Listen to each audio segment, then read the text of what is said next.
मेरा एक मित्र है, सालों की हमारी दोस्ती है। मेरा मित्र है और उसकी स्टेशनरी की दुकान है। सालों से वो दुकान है। मैं जब भी उसके दुकान के अगल बगल से गुजरता हूँ ना, तब भीड़ भाड़ लगी होती है। तब मैं बहुत खुश होता हूँ, ये सोच के कि चलो मित्र की तो गाड़ी चल पड़ी। सेल भी अच्छा दिख रहा था, लेकिन तकलीफ ये है कि जब भी वो भाई साहब मेरे को मिलते थे, मेरा मित्र मेरे को मिलता था ना, रोती सूरत, गंभीर चेहरा लेके धीरे से बोलता था, यार मजा नहीं आ रहा है, न मुनाफा दिखता है न पैसा दिखता है, क्या करूं। मैं तो हैरान रहेगा यार। मैं बोलता हूँ, यार तेरी दुकान में इतनी भीड़ भाड़ लगी होती है और तू बोलता है कि मजे नहीं है। तो बोला, मेरी दुकान माल सामान से खचाखच भरी हुई है, लेकिन हर 10 ग्राहक आते हैं ना, उसमें से 4 ग्राहक आके पूछते हैं, सर मेरे को ये पेपर चाहिए, सर मेरे को ये बॉल पेन चाहिए, मेरे को ये रबर चाहिए, मेरे को ये नोटबुक चाहिए। तो वो 10 में से 4 लोग को मैं संतोष नहीं दे सकता हूँ, क्योंकि मेरे पास स्टॉक में नहीं होता है। मैं हैरान हूँ कि ये कस्टमर के मेरे पास देने के लिए इतनी सारी चीज है, लेकिन ये मांगता है वो चीज नहीं है। तो ये चीजों से मैं बहुत कंटाल गया हूं।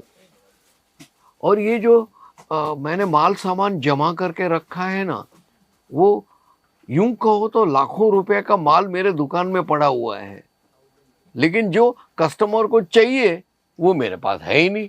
तो करूं तो मैं क्या करूं। मैं भी थोड़ा पहले गंभीर तो हो गया। खैर, उसको एक रास्ता दिखाया कि जो भी कस्टमर आके बोलता है ना, मेरे को XYZ कंपनी का इरेजर चाहिए, बॉल पेन चाहिए, अगर आपके पास स्टॉक में नहीं है तो एक छोटी सी डायरी रखिए, उसमें लिख दो कि आज कस्टमर ने ये मांगा था, वो लाके रखने का है, बस ये। लेकिन ये उदाहरण का आपके साथ चर्चा करने का और आपके साथ शेयर करने का प्रयोजन एक ही था दोस्तों, कि हमारे कपड़ों के व्यापार में भी ऐसा ही कुछ डामाडोल माहौल है। स्टॉक में जो है वो कस्टमर मांगता नहीं है, और कस्टमर जो मांगता है वो स्टॉक में नहीं है। तो यही टेंशन में, यही इन्वेस्टमेंट से 50% से ज्यादा कस्टमर बिजनेस से हाथ धो देते हैं और कपड़ों के व्यापार से निर्विरोध हो जाते हैं, धंधा बंद कर देते हैं, और आई हुई अपॉर्चुनिटी से वो हाथ धो बैठते हैं। गई ऐसा बात करके वो फिर दूसरा कुछ शुरू करते हैं। दोस्तों, यही एक बहुत महत्व का मुद्दा है आज के वीडियो का। आप अपने स्टॉक में क्या रखें, आपकी इन्वेंटरी क्या होगी, क्योंकि कपड़ों का व्यापार, वो भी लेडीज वस्त्रों का जो माहौल है, वो इतना तक है कि हम कितने प्रकार की साड़ियां रखें, कितने डिजाइन वाली वैरायटीज रखें, क्या कपड़ा रखें, क्या कुर्तियां रखें, क्या सूट्स रखें, क्या दुपट्टा रखें, चारों ओर कितना रख के कितना रखेंगे हम लोग। कस्टमर संतुष्ट नहीं होता है और उसको जो चाहिए वो हम नहीं दे पाते हैं। वो इतना महत्व का नहीं है, लेकिन क्योंकि आप कितना भी आप इन्वेंटरी भर लो, कितने भी वैरायटीज कपड़े के रख लो, हर रोज 2 से 4 कस्टमर तो ऐसे आएंगे ही जो मांगेंगे एक, आपके पास होगा नहीं, और वो खाली हाथ बाहर चले। वो तो होता रहेगा, दैट इज रूटीन। कपड़ों के व्यापार में ये बहुत स्वाभाविक घटना है, होता ही रहता है, बहुत सहज है। लेकिन मुद्दा ये है कि बाकी के कस्टमर को हम सेटिस्फैक्शन या के संतोष कैसे दे पाए।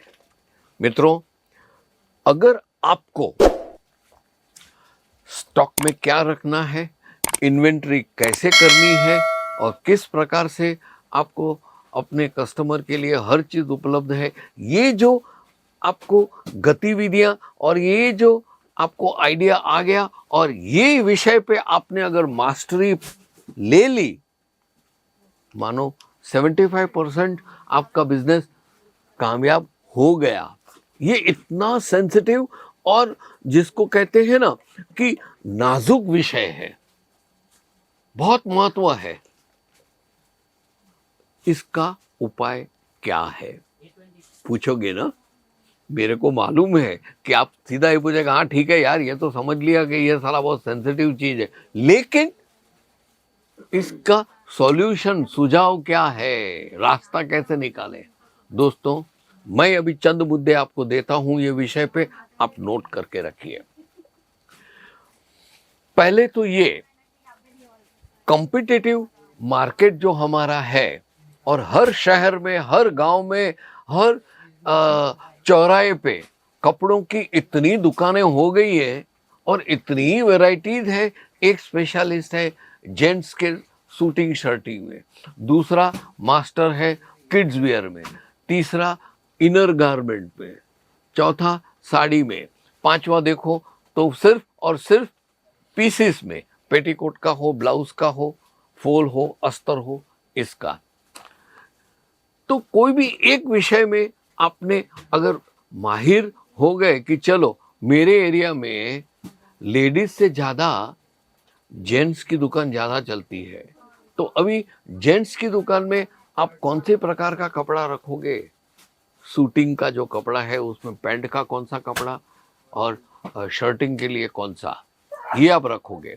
उस प्रकार अगर आपका लेडीज का दुकान है, लेडीज वेयर का, तो आप फोकस करोगे साड़ी पे सिर्फ और सिर्फ, और आपका जो ऊपर बोर्ड है सरस्वती वस्त्र भंडार, और नीचे ब्रैकेट में लिखोगे एक्सक्लूसिव शोरूम फॉर साड़ीज, हो गया। तो क्या हो जाएगा, आपके यहाँ साड़ी के कस्टमर ही आएंगे। अभी साड़ी के कस्टमर आए तो वो आपसे कौन सी साड़ियां ज्यादा मांगते हैं, आप समझिए कि आपकी एरिया में कौन सी साड़ियां ज्यादा चलती है। सूती चलती है, सिंथेटिक चलती है, आप समझे ना। अगर सूती चलती है तो कॉटन में कौन सी वैरायटी ज्यादा बिकती है, वो वैरायटीज आप नोट करके रखिए।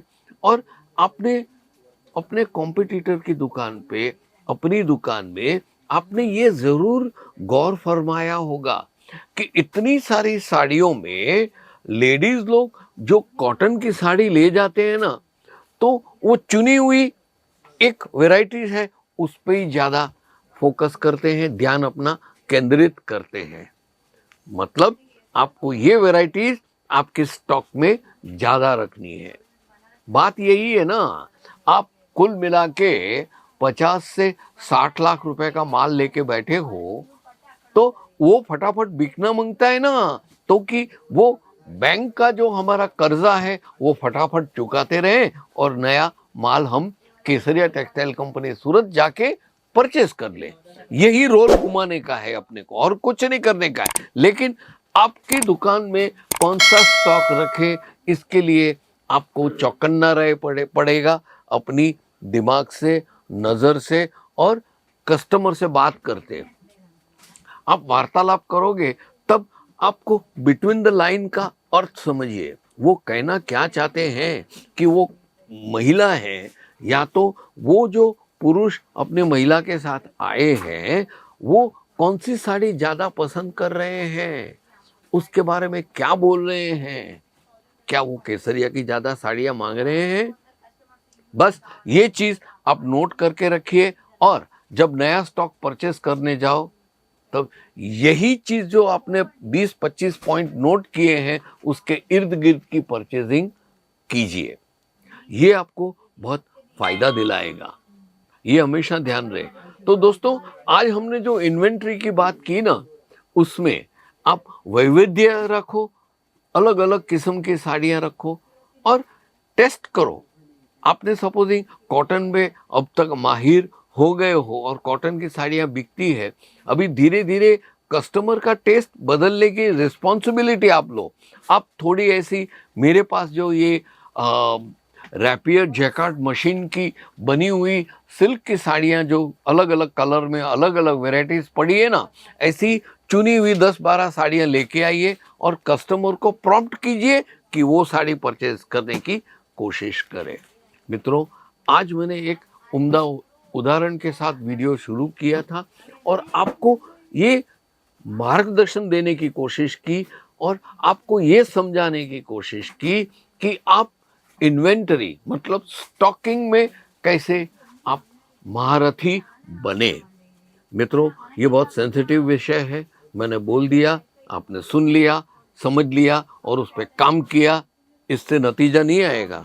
ये विषय पे आप हमसे केसरिया परिवार के सदस्य हो, इसलिए मैं जबरदस्ती कह रहा हूं कि आप ये विषय पे जितने ज्यादा कमेंट्स करोगे, जितने ज्यादा आपके विचार आपके कस्टमर की ओर से शेयर करोगे ना, उतना ही अच्छा मार्गदर्शन और एकदम पारदर्शक मार्गदर्शन मैं आपको दे सकूंगा। आपको पता चलेगा कि यस, यहाँ पे तकलीफ है, यहाँ पे अवरोध है, यहाँ पे अड़चन है, वो निकालने के लिए चलो केसरिया में बात करते हैं और रास्ता निकालते हैं। दोस्तों, स्क्रीन पे लगे मोबाइल नंबर पे जरूर से बात कीजिएगा ये विषय पे। और हाँ, वीडियो खत्म होते ही दो चीज कीजिए। पहले तो ये वीडियो शेयर कर दीजिए अपने कस्टमर्स को और इर्द गिर्द आपके दोस्तों यारों को, और दूसरा कमेंट्स कीजिएगा कि आपको ये रामबाण इलाज जो मैंने आपको दिया है वो कैसा लगा, फरमाइएगा। विदाई लूं, नमस्कार। साड़ी कुर्ती या हो लहंगा, सही दाम का नाम केसरिया, सही दाम।